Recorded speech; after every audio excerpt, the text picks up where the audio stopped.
오늘은 나는 비트코인으로 인생을 배웠다의 저자이신 장석훈님과 함께 비트코인과 암호화폐 관련한 현재의 주요 상황들에 대해서 이야기를 나눠보도록 하겠습니다. 석훈님 안녕하세요. 네, 안녕하세요. 네, 석훈님 요즘에 네. 비트코인 가격의 변동성이 꽤 큰 것 같습니다. 네. 오늘도 3% 네. 좀 많이 하락을 하는 것 같은데 요즘 좀 어떻게 보고 있으세요? 일단 지난 피드백을 한번 해보면 네.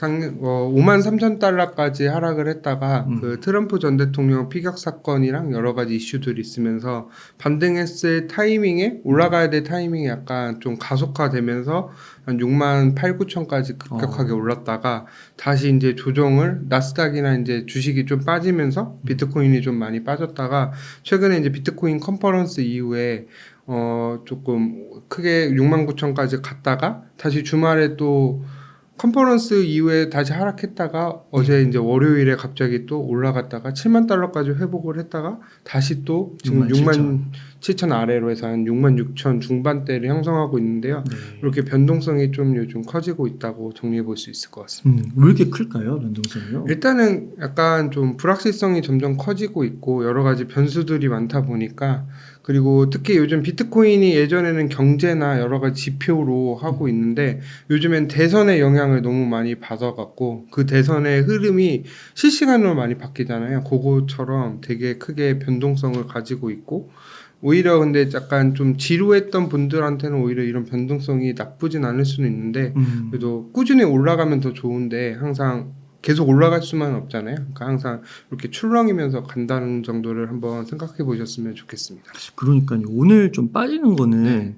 그 해리스 지지율이 상당히 잘 나온다. 네. 격차가 크지 않다. 이런 네. 얘기가 있더라고요. 네.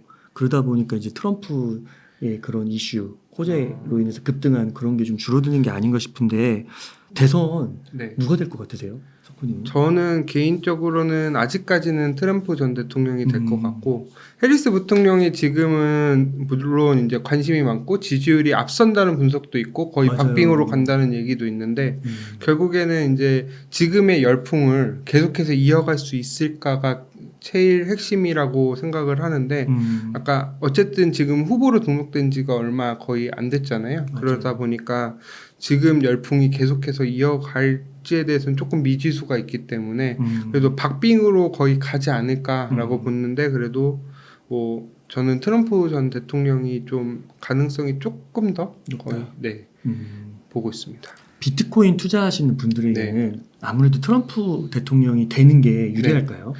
일단은 지금 단기적인 관점에서는 아무래도 좀 트럼프 전 대통령이 저희 암호화폐 투자자들한테는 유리한 건 맞는데 이번 컨퍼런스에서 제가 좀 중요하게 여겼던 분 중에 하나가 뭐냐면 그 얘기를 했어요.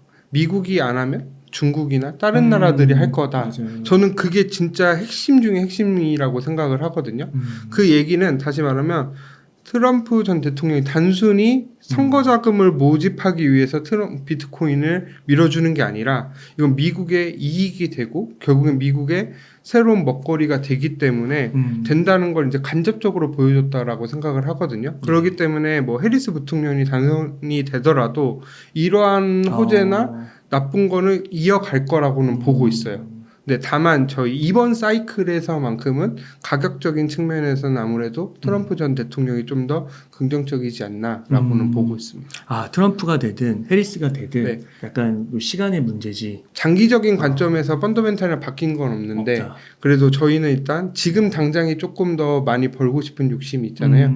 그런 걸 따지면 아무래도 트럼프 전 대통령이 좋지 않을까라고 보고 있습니다. 그러면 단기적으로 뭐 올해 뭐 한 많은 분들이 이제 9월에 금리 인하 예상하시고 9월부터 이제 상승을 예상하시는 분들도 있잖아요. 그래서 연말까지 좋게 보시는데 이 가운데서 정말 20% 이상 이렇게 좀 큰 하락이 다시 한번 나올 거라고 보세요. 저는 오히려 9월 달에 좀 조심해야 된다고 보고 있어요. 금리 인하가 호재가 맞는데 그러니까 금리 인하가 저희가 지금까지 한 최근에 양적 완화를 항상 하면서 위기가 생기면 금리 인하랑 양적 완화를 통해서 유동성을 공급해 주면서 저희가 됐는데 일단은 하나 생각하셔야 될 게 금리가 일단 높아요. 5.5에서 0.25bp 내린다고 해도 5.25고 5%가 넘는 금리 인하는 일단 높고 그리고 중요한 거는 금리 인하가 항상 좋은 건 아니거든요. 네. 지금 금리 인하가 물가가 떨어지고 경제 성장이 유지되는 상황에서 떨어지면은 그렇게 호재로 작용될 가능성이 높은데 지금은 경기 침체 때문에 자꾸 미리 선제적으로 대응해야 된다는 이야기가 많이 나오기 때문에 금리 인하가 꼭 좋은지에 대해서는 한 번쯤 생각해 볼 필요가 있는 것 같아요. 그래서 오히려 뭐 그럴 가능성은 매우 낮는데 금리 인하가 안 되면은 물론 처음엔 충동일 수도 있는데 오히려 조금 더 빠르게 반등할 수 있지 않을까라는 생각도 있어서 약간 금리 인하가 꼭 좋은지에 대해서는 생각을 해볼 필요가 있고 실제로 저도 약간 8월에 좀 기대를 좀 하고 있거든요. 네. 네, 8월에 상승을 하면은 9월에 좀 조심할 필요가 있다라고 보고 있고요. 그리고 제가 요거 차트를 하나 준비해 왔어요. 이게 보면은 비트코인 이제 월별 차트예요. 그러니까 월별 수익률 차트거든요. 여기서 보시면 제가 이제 9월에 이렇게 네모나게 파란색으로 이렇게 표시를 해왔는데 여기 하나 특징이 보이지 않으세요? 여기 평균인데 밑에 다 플러스인데 그러네요. 9월만 마이너스예요. 그러니까 9월이 항상 안 좋아요. 네. 그리고 금융위기도 9월에 발생했고 항상 모든 게 한 9월에 많이 몰려 있거든요. 그런 이유 중에 하나가 이제 회계 미국의 마감이 거의 9월에 많이 해요. 네. 쉽게 말하면 우리나라 연말 같은 느낌이다 보니까 거의 그때쯤에는 약간 리밸런싱 하면서 조심하고 약간 몸을 사리는 분위기지 적극적으로 투자를 하질 않고 오히려 이제 10월 달 넘어가면서 좋을 가능성은 있는데 그렇기 때문에 약간 8월 달에 만약에 별 크게 상승 없이 가면은 9월에 그렇게 크게 하락을 안 보는데 만약에 8월 달에 조금 한 1억 2천에서 1억 5천 정도까지 가면은 조금씩 좀 어느 정도 좀 리스크 관리를 해야 되지 않을까라고 보고 있고 그 다음에 이제 만약에 어쨌든 대선까지는 제가 크게 무너질 거라고는 보지는 않고 있어요. 그렇기 때문에 대선 이후에도 과연 계속해서 올라갈 수 있을지는 아마 한 9월 달에 가봐야지 알 것 같습니다. 금리 하락이 막 네. 25%까지 뺄까요? 25%까지는 언제든지 조정이 오죠. 지금 금리 인하 없는데도 최근에 25%까지 빠졌잖아요. 네. 그렇기 때문에 항상 조정은 제가 저 책에서도 항상 언급했는데 항상 비트코인에 있어서 30% 정도 조정은 언제든지 발생한 거고 요즘에는 이제 한 20% 정도까지 빠지다가 이번에 25% 빠졌는데 맞아요. 요 정도 조정은 항상 있었던 있을 수 있기 때문에 너무 지나치게 무조건 우상향을 하더라도 조정을 거치면서 우상향한다는 걸 기억하셨으면 좋겠습니다. 그러니까 이게 지금 보여주신 표를 보니까 네. 지난 반감기가 2020년이잖아요. 네. 이때 거의 8% 빠졌네요. 그렇죠. 그러니까 작년이 특이했어요. 작년에도 좀 안 좋게 봤는데 요때 이제 ETF 승인 기대감, ETF에 대한 호재가 나오면서 생각보다 잘 버텨주고 나니까 오히려 엄청 크게 상승을 했다는 걸 볼 수 있거든요. 2020년도 오히려 크게 하락을 하고 와 다음에 28%네요. 뭐 2021년도에도 많이 빠진 다음에 이렇게 크게 올라갔는데 아무튼 9월 달에는 어쨌든 여러 가지로 좀 조심은 해야 되지 않을까라고는 보고 있습니다. 그 지난 반감기로 봤을 때는 한 8% 빠지고 20%, 40%, 47% 오르고요. 네. 그 지지난 반감기 2016년에도 보면은 요때는 오히려 플러스니까 상승이 좀 적잖아요. 적네요. 그렇죠. 근데 18년 같은 경우는 그 겨울 기간이니까 하락이 더 커졌던 것 같고. 그러니까 결론적으로는 9월을 좀 조심할 필요는 있지만 네. 연말까지 갔을 때는 좋게 본다. 일단은 저는 뭐 9월 달에 만약에 정말 여러 가지 악재들이 나오면 9월에도 그만 끝날 가능성도 있다라고 보는데 저는 아마 제일 좋은 가능성은 연말이랑 내년 1분기 정도까지 보고 있고 개인적으로 희망하고 있는 시나리오입니다. 내년 1분기까지. 네, 그래야지 저희가 갖고 있는 이제 많은 분들이 거의 비트 이더보다는 알트 많이 투자하시잖아요.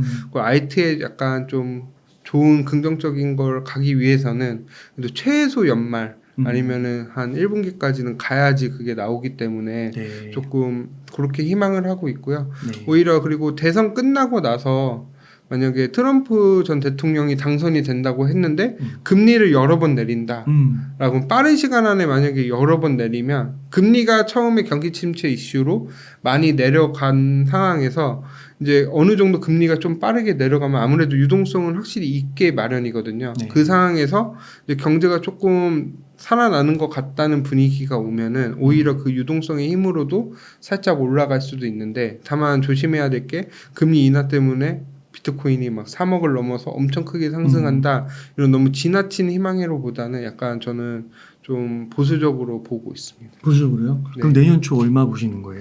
저는 원래는 2억 정도까지는 계속 아직까지 언급을 계속 해드렸는데 뭐 지금 한 1억 5천에서 2억 정도 사이를 아마 보고 있고 정말 이렇게 여러 가지 금리 인하가 경기 침체 없이 잘 흘러가고 여러 가지 이슈들이 발생하지 않으면 3억도 충분히 가능하다고 보고는 있는데 그런 가능성은 조금 아직까지는 조금 보수적으로 접근해야 되지 않을까라고 보고 있습니다. 그러니까 이번에 그 마이클 세일러가 네. 그 비트코인 2024 컨퍼런스에서 20년 후에 베어 네. 케이스, 베이스 케이스, 불 케이스 이렇게 세 개로 네. 나눠가지고 했더라고요. 네네. 그래서 베어가 이제 거의 최악인 거고, 네. 베이스가 기본인 거고, 네. 불이 이제 네. 날아갈 때인데 네. 어떻게 보면 석호님도 이렇게 세 개로 좀 나눠가지고 네. 얘기를 해주신 거라고 볼 수 있겠네요. 시나리오를 저는 항상 투자를 하거나 꼭 그냥 일상생활 할 때 여러 가지 시나리오들에 대해서 생각을 많이 해서 결정을 해요. 네. 그런데 특히 투자에 있어서도 이런 생각을 많이 하거든요.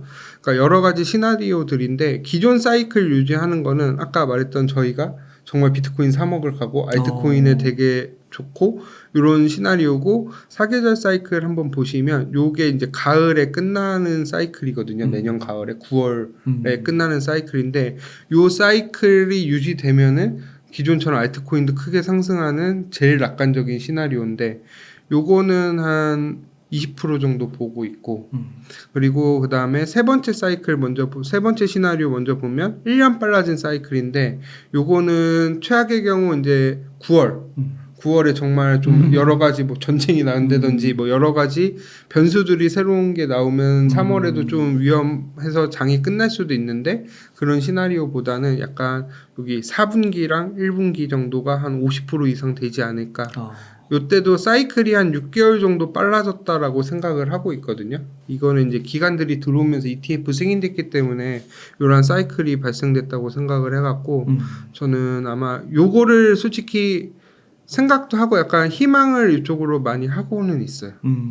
그렇군요. 그래서 이렇게 여러 가지 시나리오들이 있으니까 이게 무조건 이대로 간다라는 게 아니라 요걸 참고해서 각자 투자에 그럼 나는 어떤 시나리오를 만들어 볼까 개인적으로 한 번씩 다 생각해 보셨으면 좋을 것 같습니다.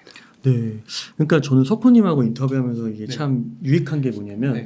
보통은 이제 많은 분들이 반감기 사이클을 이제 이번 네 번째니까 네. 첫 번째, 두 번째, 세 번째를 약간 뭐 평균을 낸다거나 아니면 최근에 사이클을 갖고 와서 내년 뭐 9월, 10월까지 이렇게 네. 보잖아요. 네. 근데 이제 그 석호님은 이렇게 항상 설명해 주실 때 중간에 어떤 변수가 터질지 사실 모르잖아요. 네, 그쵸. 특히 이제 매크로 변수들 네. 같은 거 그렇게 터질 때 이렇게 상황이 변할 수 있기 때문에 그쵸. 항상 시나리오를 여러 개 세워두는 거. 그러니까 제가 이렇게 하는 이유가 말씀해 주신 것처럼 어떤 변수가 올지 모르니까 최대한 여러 가지 시나리오들을 한번 세워보고 그쵸. 그거를 한번 생각해 본 거랑 안 해본 거랑 그거랑 또 똑같이는 가지 않지만 비슷하게 갔을 때 나는 어떻게 해야 될 거고 만약에 그때도 잘못할 수가 있잖아요. 그랬을 때 나는 이렇게 봤는데 이게 이렇게 움직이네? 그러면은 왜 이렇게 움직였는지 새로운 분석을 또 할 수가 있기 때문에 네. 저는 그런 식으로 여러 가지 다양하게 좀 하고 무조건 투자에 있어서 불확실성이 너무 크기 때문에 100%라는 건 없잖아요. 그쵸, 공식은 그렇기 때문에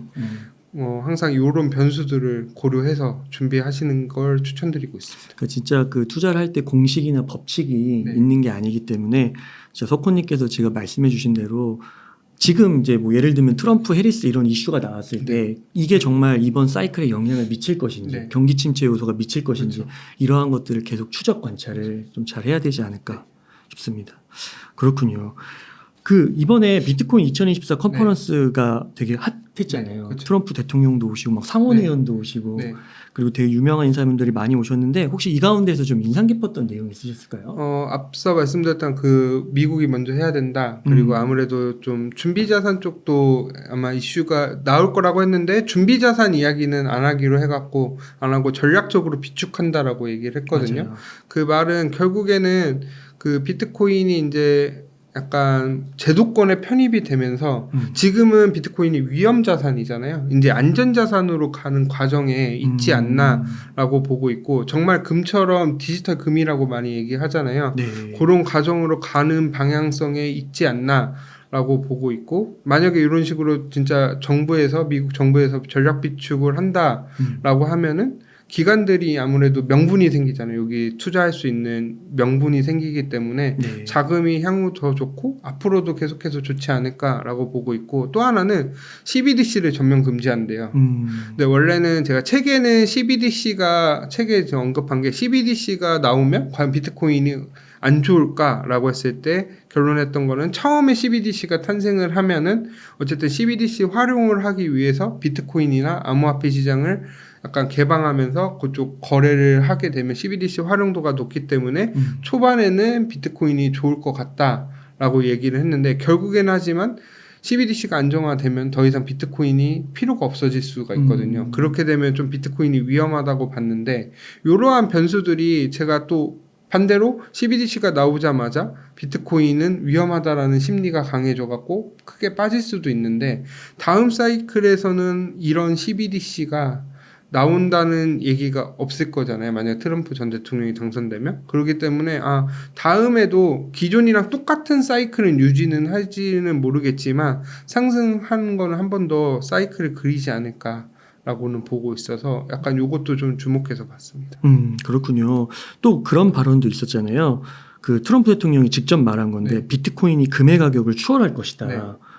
이건 좀 어떻게 생각하세요? 그러니까 저는 약간 부정적으로 봤었는데, 근데 이제 향후 특히 10년 안에는 좀 부정적으로 봤었는데, 지금 저런 식으로까지 얘기를 하면은 안전자산 인정받고 미국에서 자꾸 공급이 딱 제한돼 있는 상황에서 자꾸 안 팔고 모아간다라고 하면은 생각보다 빠른 시간 안에 그 상승을 할 수도 있고, 오히려 만약에 이번에 크게 상승을 못하면 다음에 더 크게 정말 좀 버블이 올 수도 있지 않을까라고 얘기를 했고, 제가 책에도 약간 그 얘기 썼어요. 비트코인의 버블은 아직 발생하지 않았다라고 했는데, 그때 핵심 중에 하나가 모든 투자자들이 입력을 하고 기관 투자자들이 와야지만 버블이 온다라고 했는데, 지금 사이클에서 모든 기관들이 들어오고 뭐 하기에는 시간이 조금 부족한 것 같아요. 그렇기 때문에 저는 다음 사이클에 대해서 과연 있을까? 그리고 앞으로 이거 비트코인이 더 크게 상승할 힘이 있을까라고 생각을 했는데, 이런 식으로 움직이면 결국엔 장기적으로는 나쁘지 않지 않나라고 보고 있고, 결국에는 금 시총을 추월할 가능성도 충분히 있고, 그게 생각보다 빨리 올 수도 있다.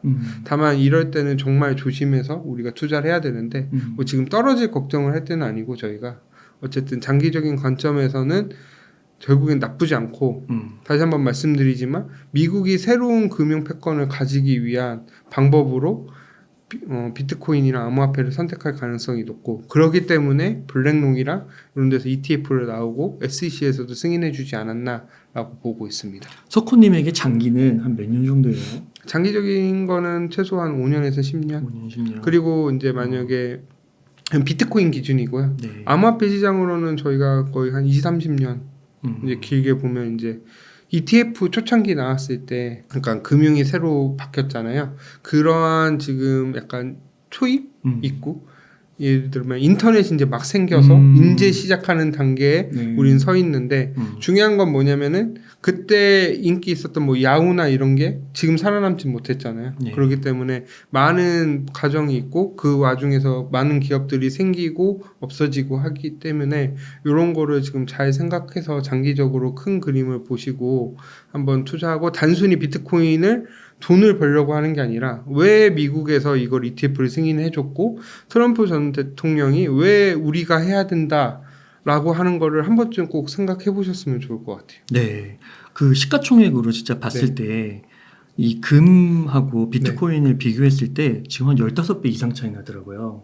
한 10배 정도 차이 나지 않나요? 15배 정도면은 그쵸? 그러면은 한 15억인데 좀 15억, 저는 한 10억 정도까지는 그래도 좀 한번 가보지 않을까 장기적으로 보고 있는데, 그 가는 길이 굉장히 또 험난하잖아요. 그렇기 때문에 끝까지 과연 가져갈 수 있을지도 좀 걱정이긴 해요. 그럼 만약에 이번에 뭐 베이스 케이스로 네. 한 1.5억에서 2억이 되면 다음 사이클 뭐 한 10년 지나서 5차 반감기나 뭐 이럴 때는 한 뭐 10억 갈 수 있는 걸까요? 그러니까 그때는 이제 정말 거품이 발생을 하고 하면은 그렇게 충분히 가능하다고 보는데 다음 사이클에도 그래도 한 3억에서 5억 정도 해야 되지 않을까라고 보고 있고요. 그래도 계속 가격이 오르긴 오르네요. 그러니까 우상향을 하는 거죠. 근데 이제 상승률이 점점 줄어드는 거죠. 줄어드는 시가총액도 크고 그만큼의 자금이 필요하기 때문에 이제 예전만큼 막 한 번에 뭐 비트코인이 20배, 막 50배, 100배 이렇게 가긴 힘들지만 그래도 한 두세 배 이상의 상승은 꾸준히 나오지 않을까라고 보고 있습니다.